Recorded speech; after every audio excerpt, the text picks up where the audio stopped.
По склоновете на планина Видлич на височина 1004 метра над морското равниште, недалеч од село Смиловци, се намира манастирот Свети Кирик и Јулита. Има предположение, че првоначалниот манастир е построен през 10 или 11 век. Долгогодишниот игумен на манастира Арсений Куршумнин пише в летопис, че манастирот е построен в краја на 17 век и че е построен од цинцари, каледжии, които са живели в околните села. За съжаление, не е известно кога са били изселени от тук. Манастирът е разрушен от турците и е в руини до 1839 година. Върху основите на стария разрушен храм, протомайсторът Никола от село Болевдол построява сегашния храм. Манастирската църква е построена от обикновен дялан камък и е покрита с камени плочи. По време на обновяването на манастира в тези райони бушува чума, която ежедневно отнема десетки животи. Хората бягат от чумата на това място и помагат за възстановяването на манастира. Строежът на манастира е напълно завършен през 1839 година, по времето на митрополит Нектарий, иеромонах Никанор и духовния отец Елефтериос Зографски. През същата година е построена и голяма манастирска резиденция, която е наречена Митрополия. По това време в храма е поставен и иконостас, дело на Йован Николов. Манастирът е бил под голямото влияние на фанариотските митрополити от Пирот. Летописът отбелязва, че богослуженията и проповедите са се провеждали на гръцки език. След Първата световна война и революцията в Русия през 1925 в манастира идват над 40 руски монахини от Бесарабия, които го възраждат.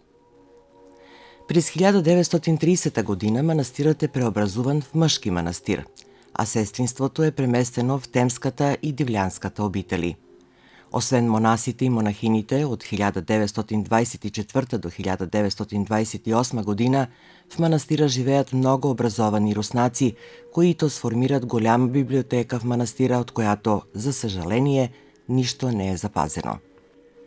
Манастирът е притежавал голямо имение. Иеромонах Спиридон Бугарун, който през 1941 година е направил опис на манастирското имущество, е записал, че манастирът разполага с 232 декара гора, 215 декара ливади, около 1200 декара пасища, 2 по-малки водни мелници и плевня в село Смиловци. След 1945 година голяма част от имуществото на манастира е конфискувана от държавата, а една част са присвоили атеисти. В този период манастирът е изоставен, както и всички други църковни храмове. През периода между 1954 и 1980 година в манастира пребивават иеромонасите Михайло, Василий, Стефан и Сава. След тях в началото на този век в манастира идва монахиня Харитина. Тя го намира запустял, но с упорит труд постепенно възстановява хана, след това самия храм и накрая владишката резиденция. Също така построява обор, където в периода от 2003 до 2014 година отглежда 2 крави и 20 овце с брат си Илия и монахиня Мария, а от 2006 до 2012 година в манастира идва архимандрит Николай, който успява да получи дарение от Република Сърбия чрез различни проекти за реставрация на иконостаса, изграждане на стопанската част, реконструкция на манастира, изграждане на асфалтов път с дължина 1 км от манастира до селото, свързване на електричество. Цялата работа е извършена с благословията на нишкия епископ Йован и сръбския патриарх Ириней и с постоянен надзор и проект от Института за защита на паметниците в Ниш. Манастирската обител е на 2 етажа – трапезария, кухня и 7 килии. През 1984 година манастирът е поставен и под държавна защита като културно богатство от голямо значение.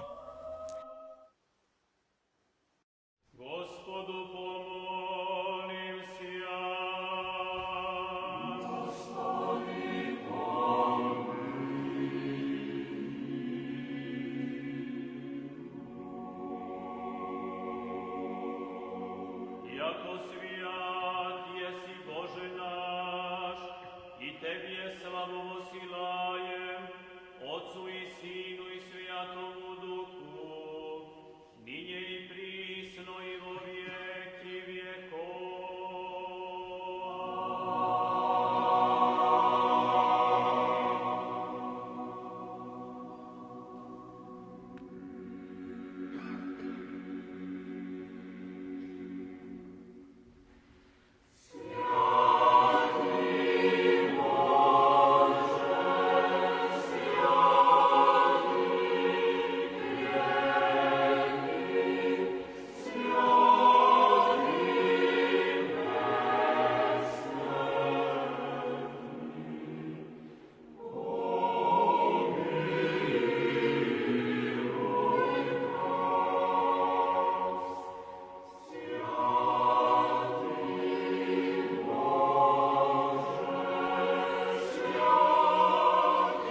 Сичко какво знае за манастира, какво е чувал или е бил свидетел, ни разказа смиловчанинат Зоран Каменов. Тие манастир многу давна, таму си има година, то не знам, не. Али прво е бил женски манастир. Имало си монахиње негде 5-16 кои су си обработувале тоа манастирското имот, све чували су си стоку горе ка текова. Ка се улезне у порти манастира, с леве страна имаше си помештение, кујна голема, и увека водили су ме ко дете, това сам запази. И тамо се спраја манџа, молитва, се спраја дали че е ја нешто, па че јанија или че е васулј, то све зависи ко буде. И после тоа се растурило тоа, монахињете се отишле из ког разлога, тоа си они знају, тоа си е таму нjeņo црквено Поповско, и имали смо тука еднога беше калуѓер, туа беше па се поддржавали горе, и едно време немаше никој. После дојде мати Каритина и она жената кај дошла, она е спала у слама. И после се нешто Иринеј покојни, он се заангажува да направише тоа, многу ишол на руку на тие манастири. Обнова манастира, плочите су препокриване, али оние си иму систем за редење. Тоа су работили Емил Зоколов покојни и Ниџа Чичо, он радеше у тоа, они су градили, тоа си има систем. Кои су родили конакат, не знам.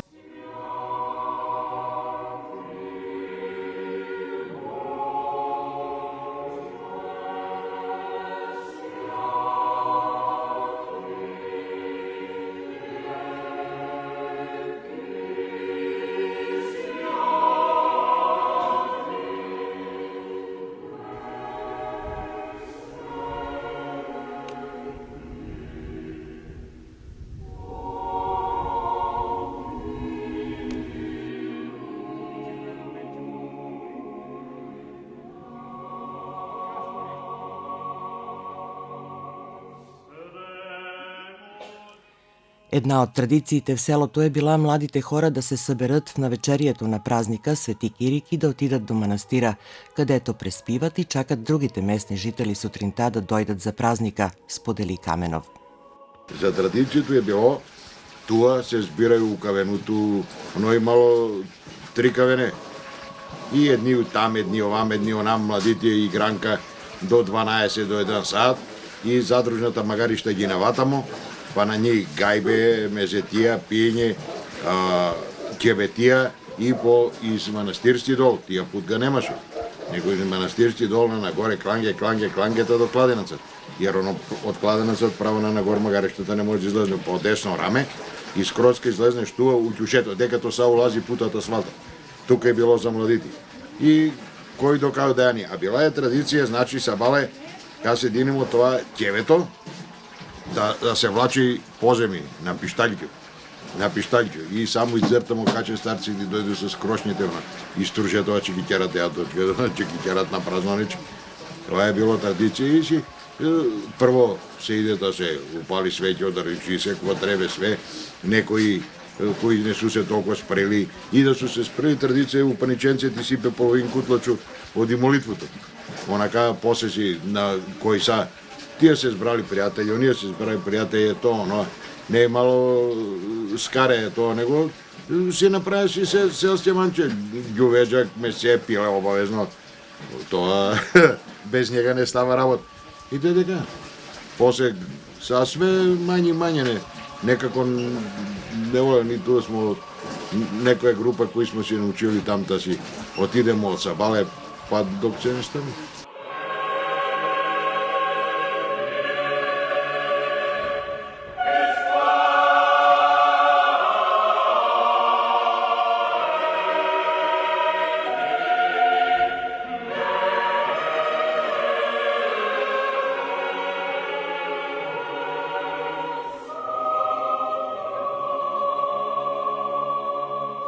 Rcem si oceanu, duši od cego pomyšljenja,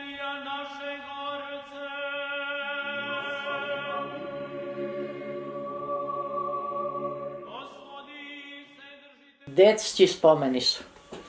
Idemo večerom, zberemo se mladi, od 5-16 godine, jer ja ne sam imala mnogo ni kada vreme da budem teka, ali u 5-16 godine od večera otidemo, gore sedimo, noćnjem po celu noć, naklademo oganj, omladina, milina gore i za sedenje i za sve.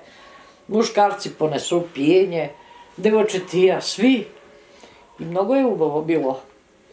Sasvim mnogo izbenilo. Crkvata beše podarušena teka, jer beoše kaludjeri, sve podarušeno, baš beše. Ali ni mladi ne smogle dali sve u tova. Na jutre dan sa bale dodeše vladika. I u crkvu tu čitaše molitvu, ovo jutarnja što je, koset svetova, molitve. Dodeše i ni mladi.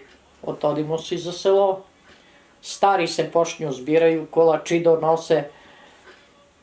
Možda i malo i molitva gore, ali ja ne pamtim. Sa je ubavo, ali gore ne idu mladi sa večer. Ne idu jutrom koji otide, isto dodi, pa vladika dodi. Nema svaku godinu, ali pa dodi. Ali i sam mnogo narod ide. Predi slabo je imalo narod, omladina što je išlo. Da li su se plašili, da li, ne znam ko je bilo, ali ne su baš svi išli stari. Mladinja, oče, vidite teka je bilo.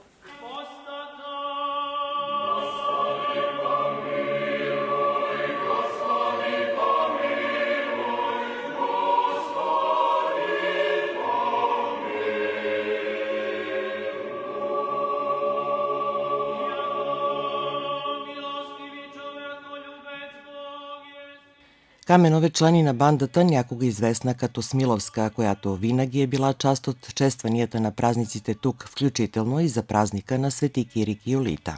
Обичамо ни си свиримо измерак повеќе за нашу душу и има ни суде. Суде обичамо да обележимо нешто да се за нашиот крај види, да се тоа. Иначе и свирка из интерес нема за нашу си душу.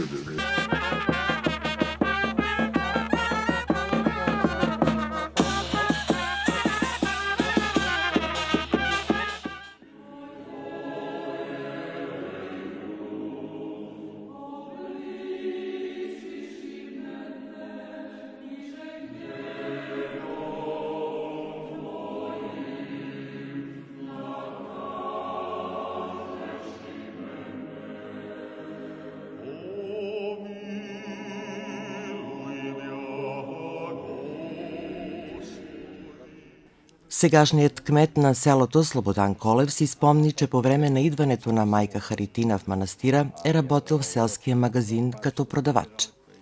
Тук ја радел в продавницата, де донесе ми клjuč, била на Свети Кирик, че дојде да се дикал на манастират.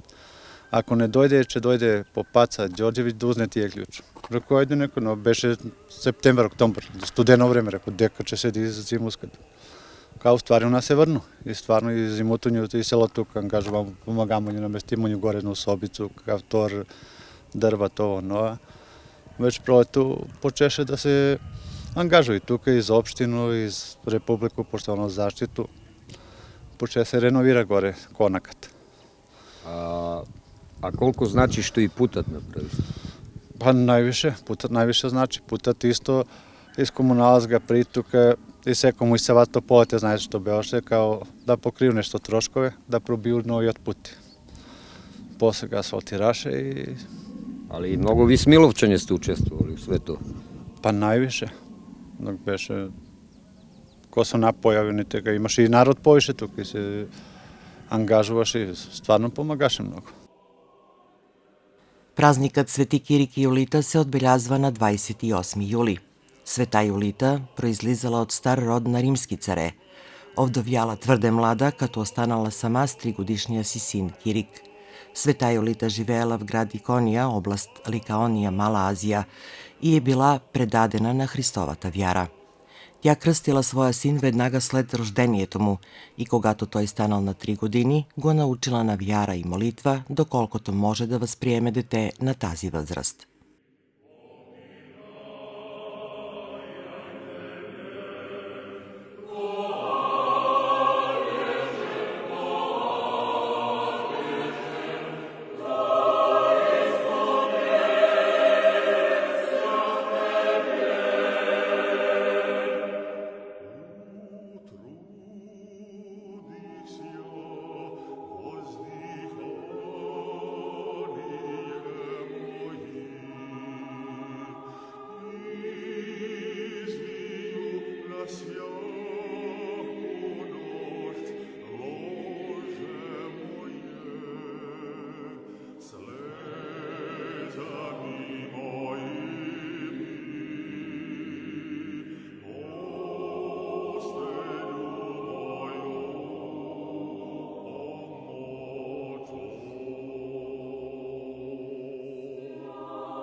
През лятото тази година бе организирано набиране на средства за поставяне на голям крст над манастира.